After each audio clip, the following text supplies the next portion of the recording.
kita tadi sudah membahas tentang mengapa Koperasi Desa Merah Putih itu cenderung akan gagal kalau dengan perencanaan yang seperti sekarang, serba mau cepat, serba mau instan, dan lalu hanya dengan memikirkan hal-hal yang seakan-akan tuh semua serba mudah gitu, serba bisa cepat, pasti nanti akan gagal. Masalahnya tuh kalau gagal, yang repot tuh semuanya. Karena kita harus ingat bahwa modal yang diberikan kepada Koperasi Desa Merah Putih itu pinjaman. Dia adalah pinjaman yang diberikan oleh Bank Himbara. Artinya, kalau sampai baik itu karena ketidakmampuan dalam pengelolaan dan juga karena faktor-faktor yang secara alamiah, karena memang kurang kemampuannya maupun karena risiko-risiko usaha dan seterusnya dan sebagainya, kemudian berhutang jadinya si Koperasi Desa Merah Putih itu menjadi statusnya berhutang kepada Bank Himbara. Dan itu artinya masyarakat desa yang menjadi anggota dari Koperasi Desa Merah Putih itulah yang berhutang kepada si Bank Himbara. Nah, masalahnya lagi, ketika hutangnya itu kepada Bank Himbara itu duitnya adalah duit masyarakat juga. Jadi artinya kalau sampai terjadi ya amit-amit gitu ya, tapi kalau sampai terjadi gagal pembayaran dan ya pengembalian dari sekian banyak puluhan miliar atau bahkan ratusan miliar atau bahkan triliun yang gagal dibayarkan oleh Koperasi Desa Merah Putih se-Indonesia ke Bank Himbara, maka berarti haruslah nanti ada talangan lagi dari APBN untuk menutup hutang-hutang tersebut kepada dana masyarakat yang digunakan oleh Bank Himbara untuk memberi kredit kepada si Koperasi Desa Merah Putih itu. Jadi memang tidak sesederhana itu masalahnya dalam hal Koperasi Desa Merah Putih yang gagal.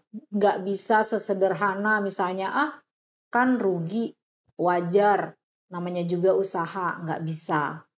Karena ini adalah sekali lagi uang pinjaman dari Bank Himbara yang mana uang Bank Himbara itu adalah dana masyarakat juga. Dah, itu satu. Sekarang apalagi nih risikonya kalau Koperasi Desa Merah Putih itu sampai gagal? Sesungguhnya skema modal Koperasi Desa Merah Putih yang berasal dari pinjaman ke Bank Himbara itu sudah bermasalah sejak di proses awalnya. Pertama, skema ini akan sudah pasti rentan terhadap digunakan untuk adanya permohonan-permohonan yang fiktif. Jadi permohonan untuk pinjaman Koperasi Desa Merah Putih dengan biasalah proposal dan sebagainya gitu, anggarannya sekian-sekian dan sebagainya, tapi sebetulnya itu fiktif atau nanti dilaksanakan dengan sangat tidak sesuai dengan perencanaan. Risiko yang seperti ini nih sudah hampir pasti akan terjadi.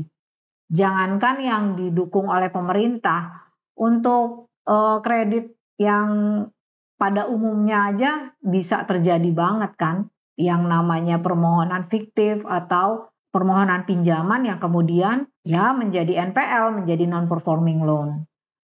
Memang secara normatif akan ada proses verifikasi bank dan sebagainya, seperti yang disampaikan oleh menteri-menteri terkait program Kopdes Merah Putih ini. Tapi sebagai program pemerintah yang sedemikian rupa dipromosikan sebagai program yang seakan-akan tuh pasti akan meningkatkan ekonomi rakyat, desa, dan sebagainya, maka proses verifikasi Bank Himbara itu akan sangat rentan untuk tidak dilaksanakan sebagaimana mestinya. Ya kan? Tidak sebagaimana mestinya seketat kalau masyarakat pada umumnya yang memohonkan kredit ke bank. Nah, sehingga karena dipromosikan oleh pemerintah sebagai program yang ya istilahnya program unggulan lah gitu dari pemerintah, maka pasti akan ada kemudahan-kemudahan yang diberikan supaya Ya mohon maaf ya, supaya program Koperasi Desa Merah Putih ini tampil sebagai program yang sukses. Nah, jadi ini risiko permohonan fiktif dan dari sini kemudian menjadi pinjaman yang gagal itu sangat besar.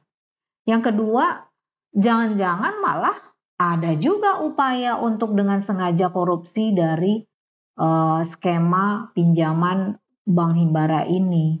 Jadi seakan-akan untuk program Kopdes Merah Putih.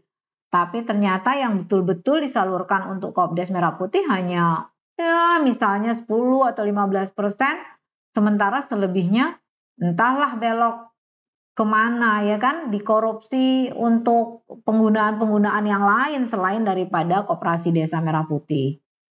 Dana yang diplot untuk Koperasi Desa Merah Putih itu sama sekali tidak sedikit ya.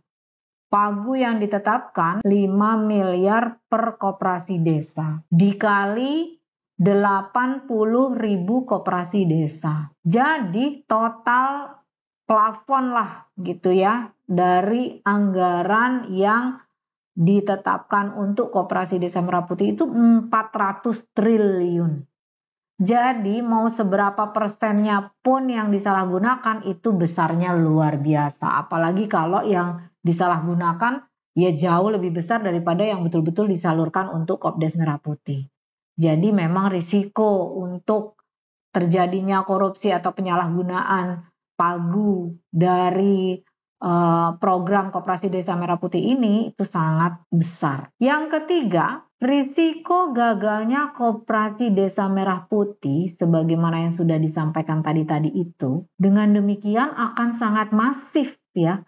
Dampaknya dalam melemahkan seluruh sendi-sendi perekonomian. Dari mulai di desa, ya kan, sampai ke negara, dan bahkan mungkin mengguncangkan sistem keuangan dan perbankan ya. Saya nggak tahu ya, saya bukan ahli perbankan, tetapi saya bayangkan kalau uang 400 triliun itu salah guna, nggak terbayang tuh seperti apa. Nah, kalau kita berkaca dengan kasus zaman dulu, salah satu kasus dianggap luar biasa besar kan kasus BLBI itu. Dulu BLBI menyalurkan dana sekitar 147 triliun untuk menalangi 48 bank yang kolaps. Tapi lalu 48 bank ini mangkir, tidak mengembalikan talangan itu. Jadilah menjadi kasus BLBI. Artinya kan waktu itu berarti kan negara bocor dana 147 triliun. Nah, plafon dana untuk Koperasi Desa Merah Putih 400 triliun itu rasanya kalau itu sampai bocor, kasus BLBI jadi kayak nggak ada apa-apanya. 400 triliun itu 3 kali lipat daripada kasus BLBI. Jadi singkatnya, skema yang dirancang untuk Koperasi Desa Merah Putih itu berpotensi sangat tinggi untuk menjadi kasus bocornya dana APBN sampai 400 triliun. Jadi makanya nggak main-main ya risiko dari gagalnya program Kopdes Merah Putih ini. Yang jelas semua akan menanggung akibatnya, semua di sini dalam arti ya seluruh rakyat Indonesia, bangsa dan negara kita. Sekarang tinggal pertanyaannya, jadi gimana dong? Harus bagaimana nih supaya Koperasi Desa Merah Putih itu benar-benar menjadi katakanlah semacam agent of change bagi perekonomian, terutama ya perekonomian masyarakat desa maupun kota. Perekonomian akar rumput sudah pastikan, perekonomian bagi masyarakat di katakanlah menengah ke bawah. Kalau kita mau sungguh-sungguh untuk membahas tentang bagaimana sih supaya sukses, yang pertama ya harus dipahami bahwa prosesnya nggak bisa cepat kilat. Harus ada proses-proses yang dirancang secara sungguh-sungguh dan bertahap. Kita kalau mau membahas langkah-langkah secara strategis setidak-tidaknya dibagi dalam 2. Yang pertama adalah membahas tentang bagaimana mengembangkan kelembagaan koperasinya, dan yang kedua membahas tentang bagaimana dengan pengembangan unit usahanya. Untuk pengembangan kelembagaan koperasinya, sebagaimana yang sudah pernah dibahas terkait dengan perlunya proses organik, dan untuk supaya perlu ada proses organik di tengah masyarakat itu sendiri sehingga masyarakat paham betul apa yang terkait dengan rencana dari pengembangan koperasi Desa Merah Putih itu, apa dan mengapa dan bagaimananya, dan kemudian ada kesepakatan-kesepakatan yang dibuat, dan kemudian ada yang setuju maupun ada yang tidak setuju, sehingga masyarakat sendiri yang memutuskan apa dan bagaimana dengan pendirian Koperasi Merah Putih di desa tersebut.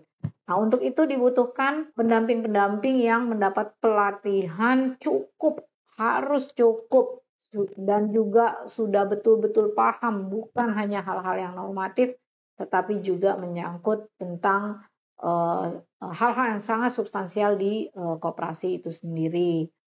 Nanti para pendamping inilah yang bisa ditugaskan untuk mendampingi masyarakat desa agar bisa berproses yang secara organik itu tadi. Agar bisa berproses secara organik, secara efektif, maka masyarakat desa perlu dibagi dalam kelompok-kelompok yang kecil-kecil. Nah, dalam kelompok-kelompok kecil inilah kemudian diberi pemahaman-pemahaman yang diperlukan terkait dengan apa, mengapa, bagaimana, dan seterusnya dari yang namanya koperasi.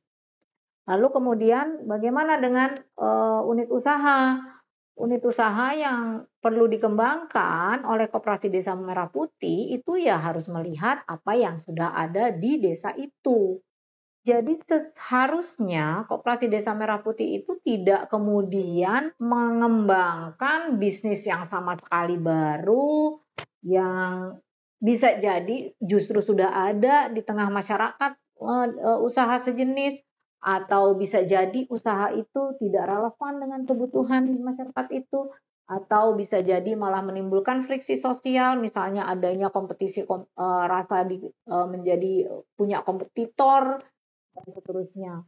Nah, supaya tidak seperti itu, maka seharusnya yang namanya Koperasi Desa Merah Putih itu hadir untuk menjadi pendukung dari rantai pasok rakyat yang sudah ada dan berkembang di tengah masyarakat desa tersebut. Nah, supaya juga rantai pasok rakyat ini terhubung antara satu desa dengan desa yang lain, dan mestinya sudah terhubung selama ini, maka itulah yang perlu dikuatkan oleh si Koperasi Desa Merah Putih.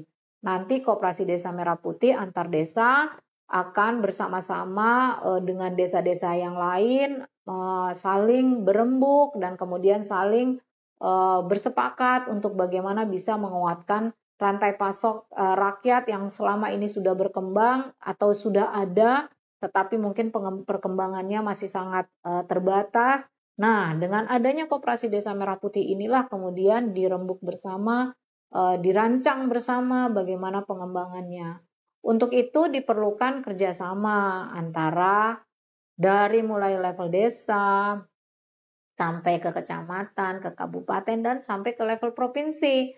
Supaya apa? Supaya penguatan rantai pasok rakyat di masing-masing wilayah itu bisa terintegrasi antara kebutuhan antar desa di dalam satu kecamatan, antara kebutuhan di dalam kecamatan, di antara kecamatan dalam satu kabupaten, dan di antara kabupaten dalam satu provinsi.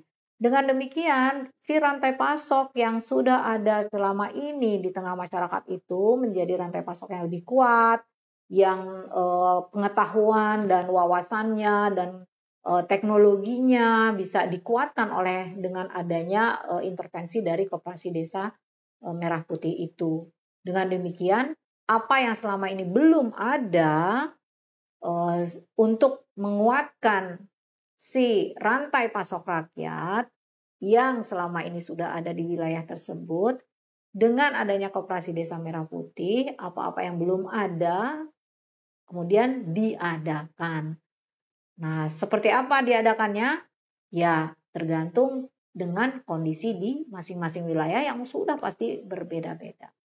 Jadi seperti itu mestinya konsepnya dikembangkan kalau dalam pandangan saya. Jadi bukan seperti one fits for all gitu, satu formula dari Koperasi Desa Merah Putih yang sudah semuanya ditentukan dari pusat, lalu kemudian dalam tanda kutip atau sebenarnya nih ya, dipaksakan untuk bisa dilaksanakan di semua desa dan kelurahan di Indonesia itu kurang tepat, dan saya kok hampir yakin bahwa akan gagal dan akan menjadi presiden yang tidak baik untuk kedepannya nanti. Lalu bagaimana untuk unit usaha simpan pinjam? Kita akan bahas di episode selanjutnya.